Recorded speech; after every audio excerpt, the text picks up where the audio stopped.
Welcome to Arlington Public News. I'm Brenda Mahoney. And I'm James Milan, and thanks for joining us for this look back on some of the top stories we covered here during the last year. That's right, and the impact many of those stories will continue to have on Arlington in 2018. From the loss of State Senator Ken Donnelly in the special election that followed, to a long chase championship and that unpredictable New England weather. Stay with us. Arlington Public News Year in Review 2017 starts right now.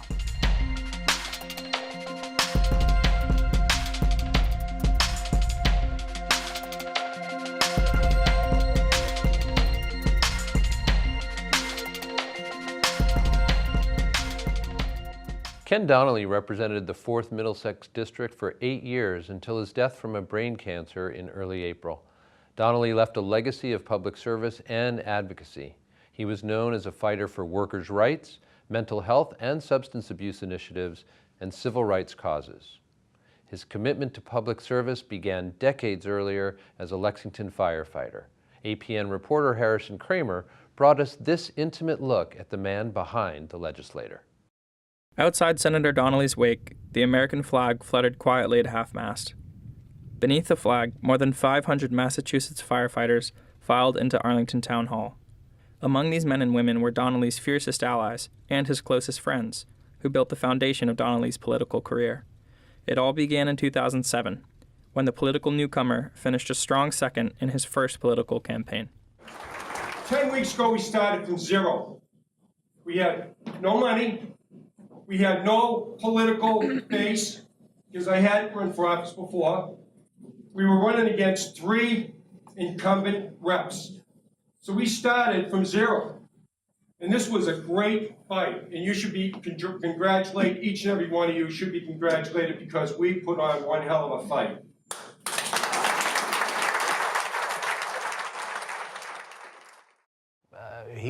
Ken Donnelly was just somebody who appreciated being with regular people. It can get pretty hoity-toity, and when you're sitting in a Senate chamber and, no one else can come down on the floor, this is for senators only, he was more comfortable in the gallery.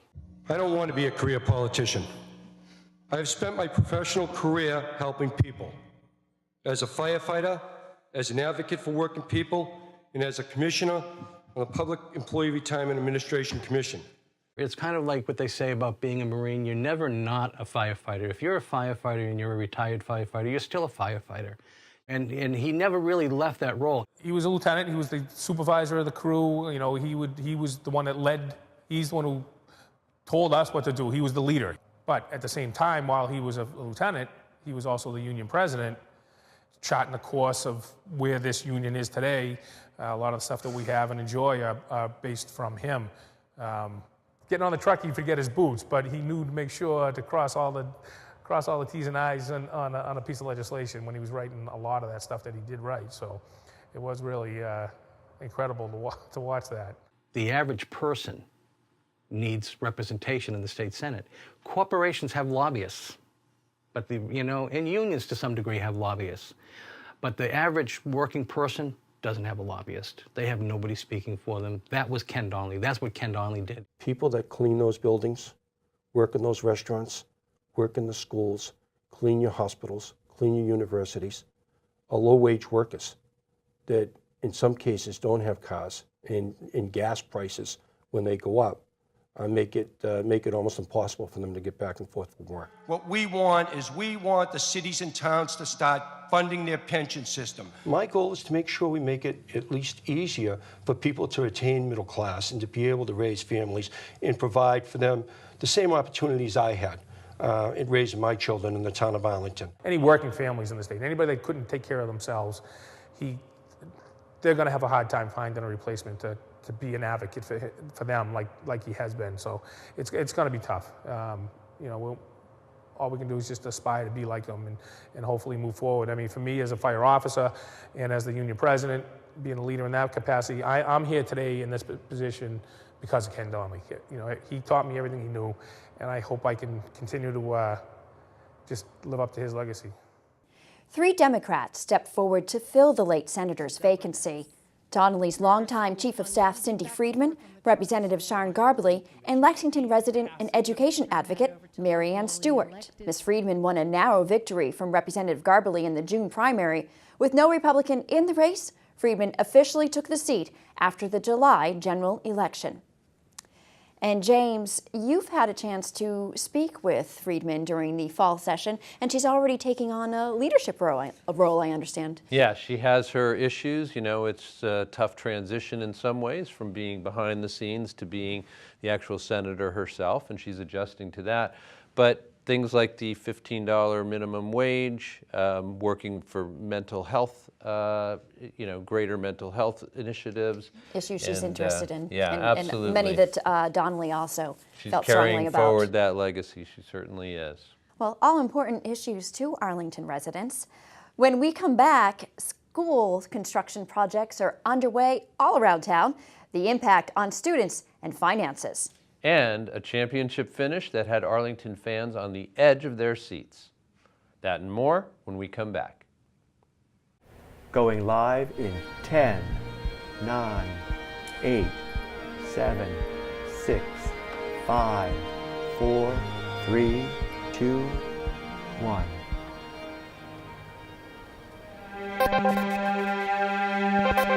School construction projects are a major focus and a major financial concern for Arlington. Enrollment numbers continue to grow and aging structures are falling behind. The biggest project currently underway is the rebuilding of Minuteman High School. We brought you this story from the June groundbreaking. A ceremonial groundbreaking took place this week on what will be the entrance of the new $144 million school building. Plans have been underway for almost a decade, and after more than a few setbacks, final district-wide approval last September paved the way for construction to begin. Ford Spalding, chair of the Minuteman School Building Committee, thanked both the students and Minuteman Superintendent Dr. Edward Bulloquan for their input and perseverance.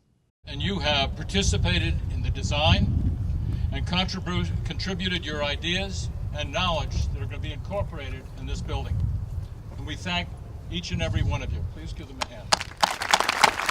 You are meeting your goal of providing future Minuteman students with an educational facility that will allow them to achieve their potential and allow the Commonwealth of Massachusetts to develop young men and women to compete and succeed in our future workforce. Fast-track construction begins this month, and doors are expected to open to students in the fall of 2019. This week, the first steel deliveries arrived and are being put into place, and the project is on schedule. Here in Arlington itself, the town juggled 5 school projects during 2017. APN reporter Mitch McLeod brought us this update in August. The biggest question facing the Arlington School District and parents concerns Thompson Elementary. We're going to stick to our last projection that they will not complete on time. And the reason being is the continued one step forward, one step back. A $4 million 6-classroom expansion has been in the works since earlier this winter, but a steel delivery delay threatened to push back completion date to after school resumes on the 5th of September. We're all disappointed. We want it to be open on time. That was the plan. But we've known for a while since the steel was delayed that this was a possibility. So though disappointed, I don't think we're surprised. Further, we learned firmly from the principal of the school that she's been working with the superintendent and other administrators to put in an interim plan to use the modulars that are already on site, as well as repurposing an art classroom until the addition is ready. On track to wrap up construction this summer is the long-awaited renovation of Stratton Elementary. There may be a slight impact on restoring the field adjacent to the Stratton, but I have no doubt coming out of last night that the building's going to be open and ready to go for the school year in September. Even with these projects wrapping up, the town is moving ahead on 3 more school construction projects. The Gibbs School Building is undergoing conversions to make it into a 6th grade only site, planned to relieve overcrowding at Ottoson Middle School. Long-term occupants of the building, including the Arlington Center for the Arts and the Leslie Ellis School, moved out in June and construction has already begun. Expected to cost nearly $27 million, the plans call for the school to be ready for the 2018 school year. Moving south, the Hardy School will be getting a 6th classroom expansion to handle an expected influx of students. Construction there will begin next summer and hopefully finish in time for the 2018-2019 school year. Quoted at $3.5 million, the expansion faces some backlash from those concerned how the already limited playground space will be cut down even more. parent petition has been submitted to the school committee. Finally, the largest undertaking still looms ahead. Arlington High School is in need of a rebuild. The town is participating in the Massachusetts School Building Authority program, which provides significant funding to approve construction projects. Arlington is currently in the feasibility stage of the process. The MSBA, the Mass School Building Authority, really wants communities to go through a very thorough analytical process to figure out what the best project is. So we'll have to go back to them with 2 to 3 options. So it will take a while, and there'll be a lot of community engagement. We'll want a lot of community feedback. So it'll seem like it takes a long time, but if you're planning for an investment that could approach $200 million, you want to get it right. Last month, Thompson Elementary students moved into the school's new addition after months of construction delays. Meanwhile, Stratton Elementary schools reopened on time in September after a year of remodeling. Work on rebuilding the field will continue in the spring. And the Gibbs School is moving ahead to open next year as the town's first ever school just for 6th graders. Interior demolition is complete and framing will begin next month. The project is currently on time and under budget. Designs for the Hardy Elementary School addition are complete and construction is expected to begin in March. Parent concerns about playground space have been addressed. In addition to reconfiguring the existing playground, an additional one will be created on the Lake Street side of the school. And over at the high school, HMFH Architects has been selected as the design firm for the school rebuild project. HMFH designed the Thompson School and the recently completed addition, and the firm has built 17 schools through the MSBA grant program. The first of several community forums on the high school rebuild process is scheduled for Thursday, January 4th from 7 to 9 p.m. at Arlington Town Hall. Well, James, with so much construction going on and talking about school buildings and so forth, it was easy to forget that we started off the year with the Minuteman rebuild project and the vote for that. Yes, and we shouldn't be forgetting that because we've got several more, I think, funding proposals and high school. An override to consider, et cetera, coming up. So Right. Stay tuned. That's right. Now you see it, now you don't. The disappearing hawk in Arlington Center. Plus, New England weather keeps us on our toes, so look back in a moment. Hello, my name is Kylie Sullivan and I'm a Health Compliance Officer with the Arlington Board of Health. At the Board of Health, we interpret and enforce state, federal, and local regulations pertaining to health, specifically regarding food establishments, housing issues, and nuisance complaints such as pests, odors, and noises. For more information, please visit the town website or you can give us a call at 781-316-3170. Last spring, Arlington residents received a letter announcing the town's Community Choice Aggregation Program. Although the electric bulk purchase program surprised and confused many consumers, town officials held meetings on it and became one of 60 communities to implement it. Arlington residents are already seeing savings. Eversource recently announced their 2018 electric rates. Their lowest rate exceeds even the Arlington 100% green rate paid by town residents under the program. The increases in school enrollment are reflected in the amount of residential construction going on around town. During last April's town meetings, 4 articles were presented to protect neighbors and neighborhoods from inconsiderate builders. All 4 articles passed. Residents now have a clear path for reporting violations, and the town can levy penalties. The last major rewrite of Arlington's zoning bylaws happened more than 40 years ago. And since then, every change or addition to the bylaws each year at town meeting, like the residential construction articles in our last story, becomes a footnote, a reference, an add-on, and rather confusing. So now the town is cleaning up the bylaws. Here's Planning Community Development Director Jenny Raitt explaining the process to APN back in July. The master plan was adopted in 2015, and one of the primary recommendations in the land use section was to recodify and amend the zoning bylaw to have a good foundation upon which we could then do additional policy changes also in accordance and keeping with the master plan. It is really an effort to make the document clearer, more internally consistent. I think that right now that lack of internal consistency does become a challenge and can lead to various interpretations of how things need to be done or how things do happen. Having a zoning bylaw that is much more readable content has hyperlinks, is more accessible in an online format, has eventually improved illustrations. All of that is a massive improvement for a developer or a homeowner wishing to do anything with their properties. And for the town, frankly, for the boards and commissioners who have to utilize, and staff who have to use the zoning bylaw to help in decision making. So that right away, the zoning bylaw improvements make for an easier process. But the other part of the process is actually rules and regulations. That would be put into a separate document called Rules and Regulations and Submission Requirements. Well, it will mean that we'll be able to keep that content fresh, where those independent boards can have their own hearings and update their rules and regulations independent of town meeting. You can read the entire proposed revision online at arlingtonma.gov.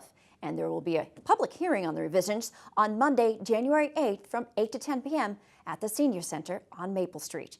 The proposed revision will then go to a special town meeting on February 12th. The Arlington Center Safe Travel Project is intended to find safer and more efficient ways for vehicles, pedestrians, and bicycles to navigate the busy crossroads at Mass Ave and Pleasant and Mystic Streets and the bikeway crossing at Swan Place.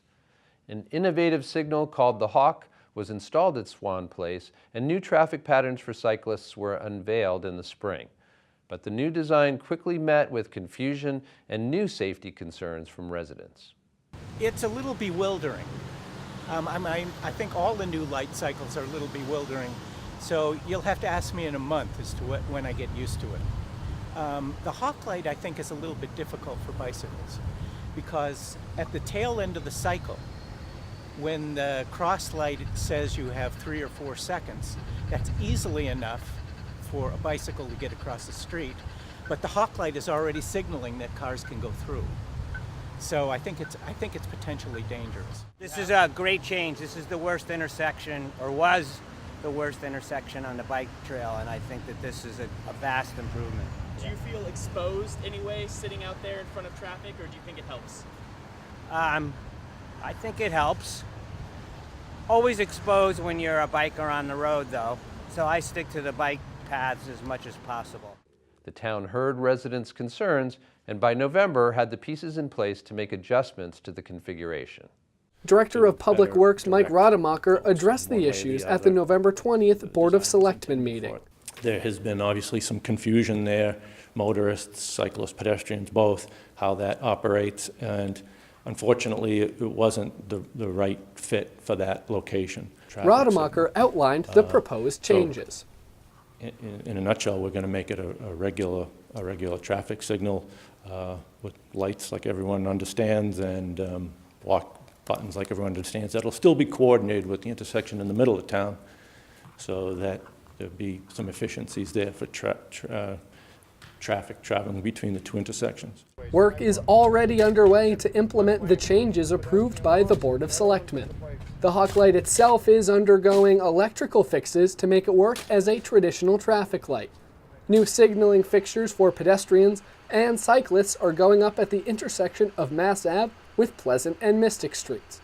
Work is set to be completed during the first week of December. The change will cost the town roughly $20,000. A lot of the hardware has been installed already. There was very little hardware we actually had to install. A lot of what was already installed is being repurposed for a full traffic signal, but a few different lenses had to be installed.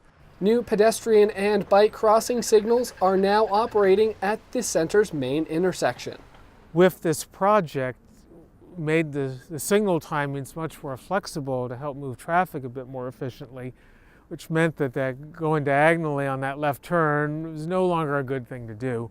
So added the bike signals and the bike box. It's now a 2-stage crossing, a little bit less efficient, but it's an example of the trade-offs you have to make.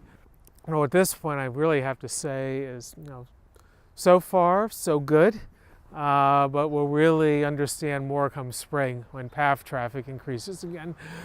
Arlington Center is a major crossing for the Minuteman Bikeway, and increased use is partly why the intersection there needed updating. Hard to believe then that 25 years ago, it almost wasn't even built.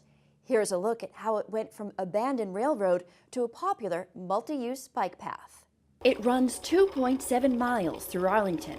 accommodating millions on bike and foot for 25 years now.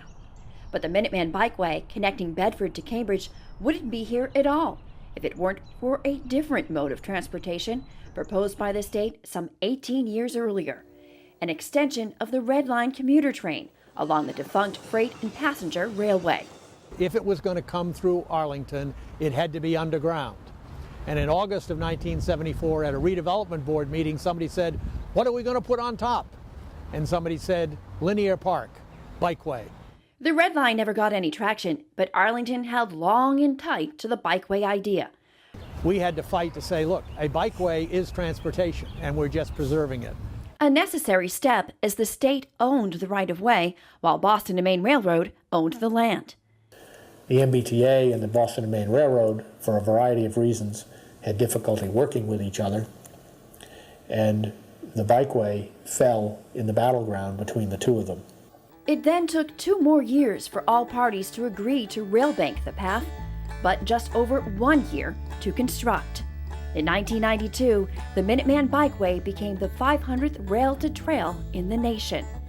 Well, James, the next big challenge is dealing with the crossing of the bike path on Lake Street and a potential new advanced signal there as well. Yeah, that's right, and we'll have to wait to see what happens in the spring as bike traffic increases, and I'm sure the public will weigh in with their reactions.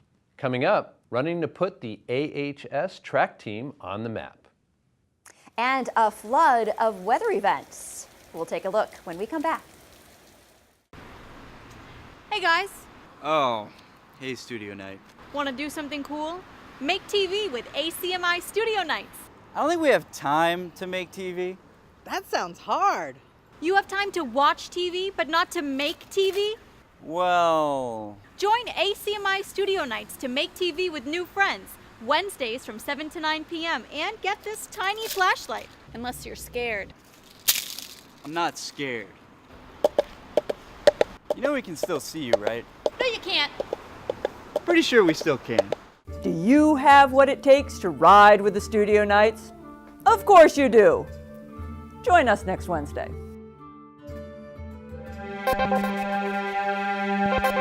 The Ponders have scored, they've won. The AHS Spy Ponders kept Arlington hockey fans on the edge of their seats when they took the state championship in overtime at TD Garden last spring. APN's Matt Case looked at the win and the Arlington High School hockey legacy with announcer Walter Scott. I've been doing high school hockey for 50 years, and really this is the strongest Arlington team or high school team that I've seen. Longtime Arlington hockey broadcaster Walter Scott said this of the Spy Ponders before their playoff run began. I think they could take the whole thing this year. And with Scott on the call, the Spy Ponders proved him right. Arlington forechecking. Mike Curran centers it in front. A goal! It went in. Curran just scored again. He centered it from behind the net. It hit Pasquale and went in the goal. So the Ponders have scored. They've won. Arlington won its first state title in 46 years with the Super 8 championship on March 19th. It is the first public school to win the Super 8 since 2010 and just the third to win it all in the tournament's 30-year history. With a Super 8 appearance last year and a state title this year, a new era of Arlington hockey has opened up, one we haven't seen since the days of legendary head coach Ed Burns. In 2012, John Missouri, who played under Ed Burns, stepped into the head coaching position, and in 4 short years turned the AHS hockey program around. Is Missouri the next Ed Burns? Only time will tell. He not only led Arlington to its first state title since 1971, but ended its streak of 13 Super 8 appearances without a championship by finally hoisting the trophy. Following up on the Spy Ponders Hockey Championship, Arlington welcomed another state champ, Ryan Oosting. Arlington High School has a new state champion. Distance runner Ryan Oosting placed first in both the 1 mile and 2 mile events at the 2017 MIAA All-State Track and Field Outdoor Championships this past weekend. Oosting claimed first in the 2 mile with a time of 9.5 minutes, a full 11 seconds ahead of the competition. Massachusetts so far this year, that's about 9:05. Later in the afternoon, he won first in the mile with a time of just over 4 minutes. The sophomore used strong final pushes to take home the first place finish in both races. Ryan Austin, 414. He didn't stop there. He ran right into the national championships and Greensboro, North Carolina, where he won the 5,000 meter by a full 3 seconds. We'll be looking for Ryan back on the track again come spring. Ah, yes, spring. Last winter, above average temperatures in January had us fooled into thinking spring was on its way. But Ms. G, the official Massachusetts groundhog, had her prediction right. What's our prognostication? Shadow. That means winter's not over yet, people. 6. Sure enough, the end of February brought close to 2 feet of heavy snow that reminded us that there was still plenty of winter left. I love snow days. I love playing in the snow. I love to jump in. I like it when it's taller than me. We've made Valentine's Day cookies. We have done art projects and all that kind of stuff. What kids find fun means a lot of work for those who have to clean up. Public Works Director Mike Rademacher said snow days are anything but a day off for his workers. Since last Wednesday, I think maybe the majority of the folks have been home for 2 nights to sleep. Other than that, it's been 24-hour days, getting rest when you can, and I couldn't be more proud of the guys, the men and women who work at Public Works. Heavy snows from the most recent storm were too much for a large tree on Bellevue Road. A mother and her child were struck by the falling tree. There was no indication that it was imminent failure there. I think sometimes there's stuff hidden in underneath in the middle of a tree, rot that you can't see, and it just couldn't take the snow. Be careful. If you're concerned, stay away. And if you're very, very concerned, give us a call and we can come take a look. Well, maybe an eclipse isn't technically a weather phenomenon, but this summer's total eclipse brought everyone outside to try to get a safe glimpse. Here at APN, we invited retired Harvard educator Bruce Ward to share some insights. But now we're going to have a total here. We'll have a partial. We'll be about 60, I think in Arlington, about 60% covered. It will begin, first contact is about 1:30 on the 21st. The major or maximum coverage will be at about 2:45, and that'll be about 60% here. The further south you go, closer to the path line of the eclipse, the more coverage you get. What you're doing here is making it possible for people to look at this without looking at the sun directly themselves. And there are a variety of different ways to do this. This is a particularly nice one. You took a binocular and you masked off but one of the openings, and you're just projecting the sun through there. Every second you're looking at the sun, you want a filter in front of using some appropriate filter, okay? The eclipse was a lot of fun. There's one weather event that hit home for us right here at ACMi, though. In mid-July, a torrential rainstorm ripped up the road right in front of our Park Ave studios. Roads throughout Arlington were closed due to flooding, and it took weeks to repair Park Avenue as well as other roads around town. Well, that was really something. I think that brief rainstorm was actually more destructive than a lot of snowstorms in recent memory. I know, and we hadn't had rain coming down like that in quite some time. We will have to see what Mother Nature has in store for us this winter. That's right. Well, a lot of stuff in this newscast looking at 2017. Thanks for joining us. And on our next show, we'll look ahead to the stories we'll be watching in 2018. Please join us. You can check out all our newscasts and see entire segments from the past year on the web at acmi.tv/news. And don't forget to like us on Facebook and follow us on Twitter at Arlington Public. I'm James Milan. And I'm Brenda Mahoney. Thanks for joining us. See you next year. Take care.